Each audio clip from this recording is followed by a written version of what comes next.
Hello, my friends. Welcome back to the broadcast. My name is Justus Knight of Restricted Republic, and I can't thank you enough for being here.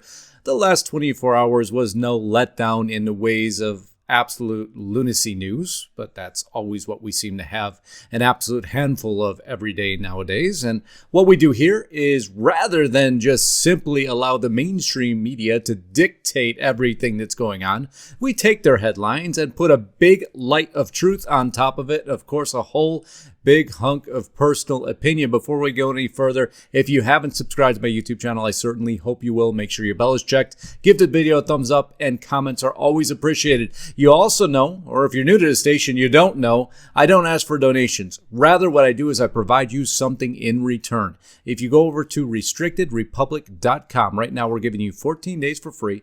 Annual subscription for $60. That's $5 a month, and that is all the support I need to continue to bring you information that, well, it seems to change on a daily basis, doesn't it? But one thing remains the same: agenda.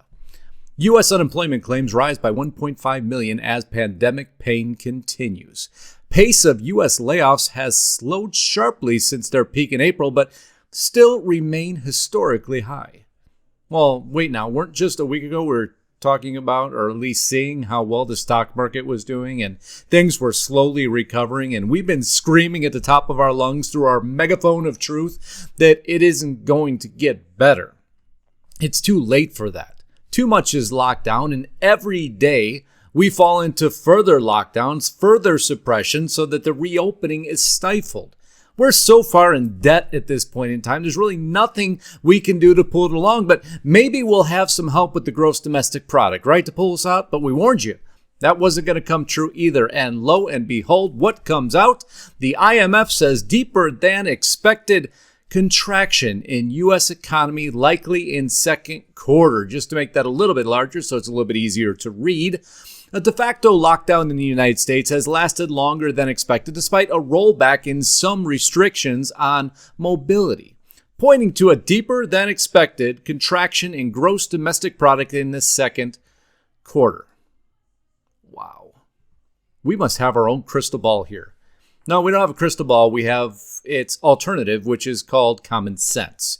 You can't do this much damage, lock down these many things, allow so many protests throughout the country, have so much property destroyed, take people out of work, continue to fund the deficit, and then expect miraculously it will all just turn around when all the countries around us are either upset with us, not trading with us, or we're really not sure what to do with them right now.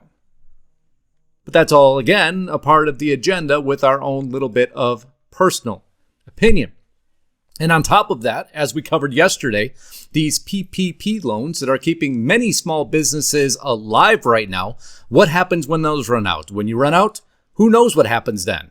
No, we got a pretty darn good guess. There is going to be another round of layoffs. If those companies haven't recovered to the point they need, and if there isn't a customer base there coming in or being sold to, then guess what happens? A round of layoffs that I guess here at Restricted Republic, we are just so much smarter than monetary policy or financial advisors to see that. But so far, we haven't been wrong yet, and I don't expect that's going to happen anytime soon because we have been following the story from start to finish. Just like what happens when you upset enough police officers across the country, they start mass resigning. Well, what happens is you get Atlanta dispatcher spends 14 minutes giving long list of calls, code 12, where no report taken because, well, they had nobody to send. So they're prioritizing what's ultra urgent. You go deeper in the article, actually just page down a little bit here. I apologize. We'll go right to the Twitter feed where this came from. Funny, I just listened to an Atlanta officer and dispatcher spend 14 minutes giving a long list of calls. Code 12, which means no report was taken because they didn't have anyone to send. I'm going to let you listen to the clip of what he actually says. It's a little bit eye-opening. Any 29 where there's nobody getting severely jacked up or weapons, that's going to be auto code 12 for right now. Especially anything verbal. 7. Any 45s that we get, if you could forward them to 99 for me, please. So if there's nobody getting severely jacked up and there's no weapons involved, let's just do a no report, because honestly, we have no officers to send because we've treated them like such garbage at this point in time. None of them want to work. They don't know what's happening. I'm watching clips of officers crying in their cars because they're afraid to pick up fast food because they don't know what the employees are going to put in it. Rather than take care of the bad officers out there, we've now persecuted all officers, called off the rule of law, and wonder what's going to happen if this gets much worse. Well, you know what's going to happen? Well, this is going to happen. Messages call for New York Police Department July 4th strike to protest anti-police climate. The police are eventually going to say, you know what? This isn't worth it. We're done and we're out of here. Well, I'm going to cover what my opinion is on that on the restricted portion of this broadcast, because this broadcast is going to extend on greatly, because I have an awful lot of things I want to say, but on that one, I am most certain that what I have to say will not be allowed. So we're going to stick with a little bit more of the mainline news right now. Supreme Court blocks Trump's bid to immediately end DACA, which threw Donald Trump into an absolute tizzy. The recent Supreme Court decisions not only allowed DACA, sanctuary cities, census, and others, telling you only one thing: we need new justices of the Supreme Court. If the radical left Democrats assume power, your Second Amendment, right to life, secure borders, and religious liberty, among many other things, are over and gone. Actually, they have been waning away from us for a very, very long time, and nobody has done anything to put any roadblocks in front of it. The article goes on to state, published by the Epoch Times, the Trump administration failed to follow the law when it tried to rescind DACA. Then, President Barack Obama's program that temporarily shielded young people who came to the United States illegally from being deported, the Supreme Court ruled, although the program could be abolished in the future if the proper procedure is followed. As the court acknowledged in its June 18th ruling, the decision sets up an election year fight over the Deferred Action for Childhood Arrivals program that has offered relief to about 700,000 individuals. When President Donald Trump, now this is the part mainstream media doesn't often cover, announced in 2017 he would end DACA, he expressed sympathy for DACA recipients and said his cancellation of the program would force Democratic lawmakers to make a deal to allow the young people to say no such deal was reached.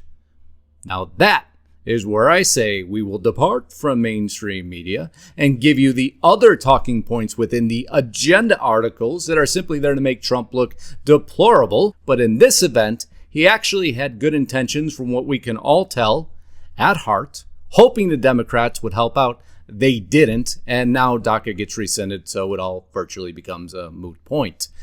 Fox News poll: Biden widely leads over Trump. Republicans enthusiastic, but fear motivates Dems.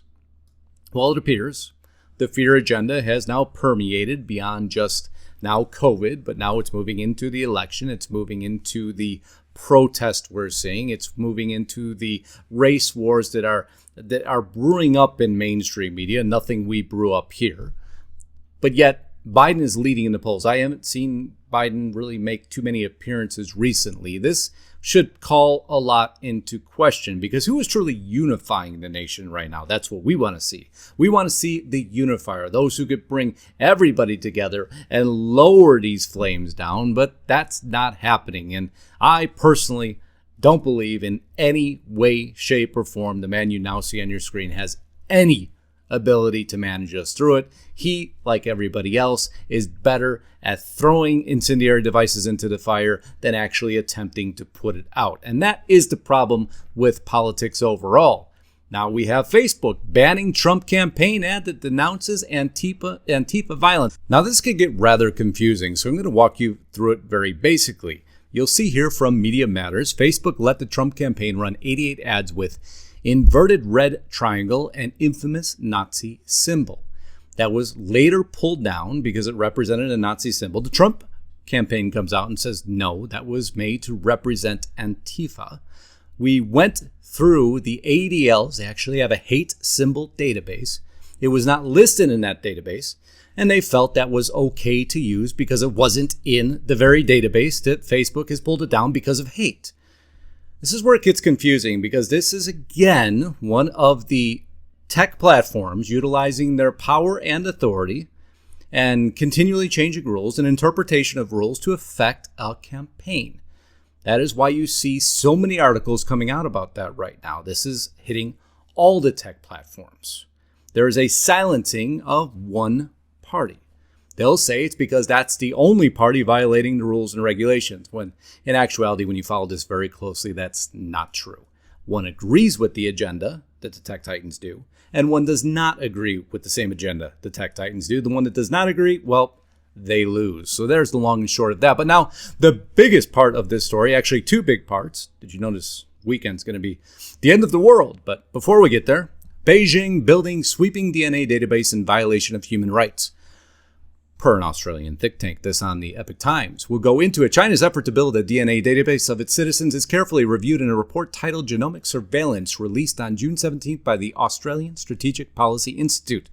A national database containing the genetic information of tens of millions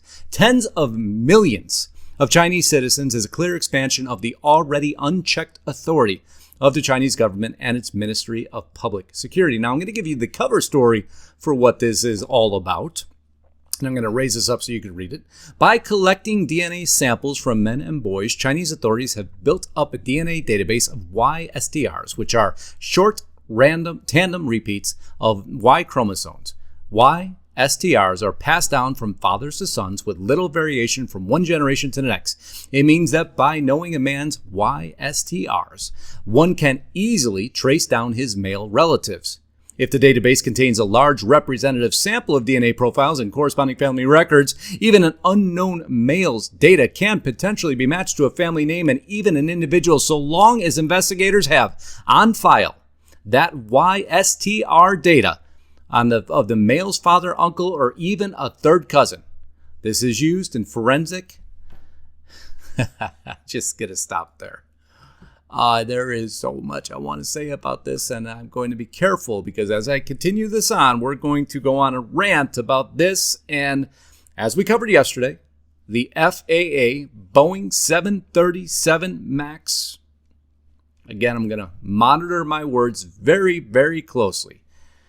Because everything you're seeing happening around you, this entire mask agenda, California Governor Newsom makes wearing mask mandatory in public. And I'm still looking for a lot of the science behind this before I'm going to give you my final conclusions, although I have many opinions on this.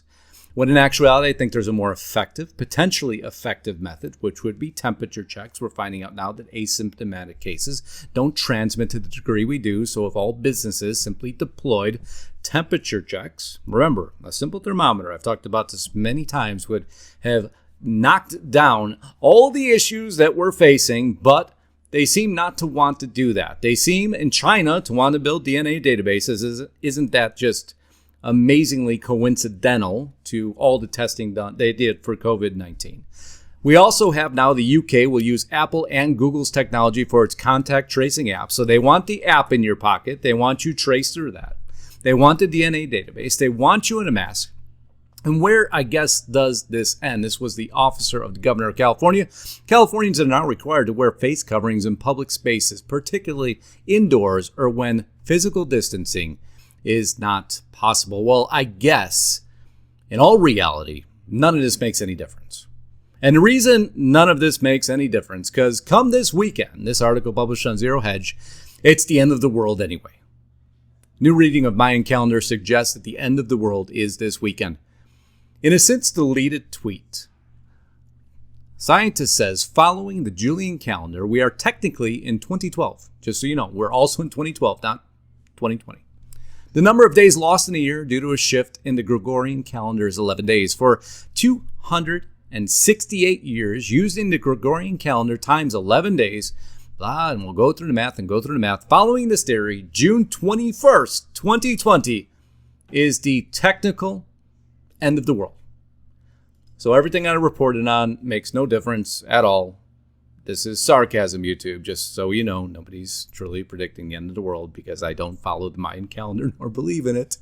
But this is just, in some ways, although I make light of it, is a very real way to kind of put everything in perspective. Science changes. Data changes. Predictions change. Actions change. That's a recourse of time. There is nothing we can do to stop that. So when sifting through mainstream media headlines, which I do for you here to give it the appropriate spin and a whole heap of large opinion, be cognizant and be mediated in your response. Don't let it dominate your life. It's not worth it.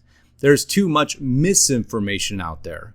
So what we do here is we dive into the information to assure that you are completely not disinformed about so many things happening in the world around you where it's difficult for anybody to keep their arms around it. You're not alone. If you have a chance, I'm going to continue on a complete rant over at restrictedrepublic.com. So if you haven't been there, flashing up on the screen now, you'll see coupon code BAND. Sign up for the annual subscription. 14 days on us. I hope you like the new format as we cover all the craziness going on right now.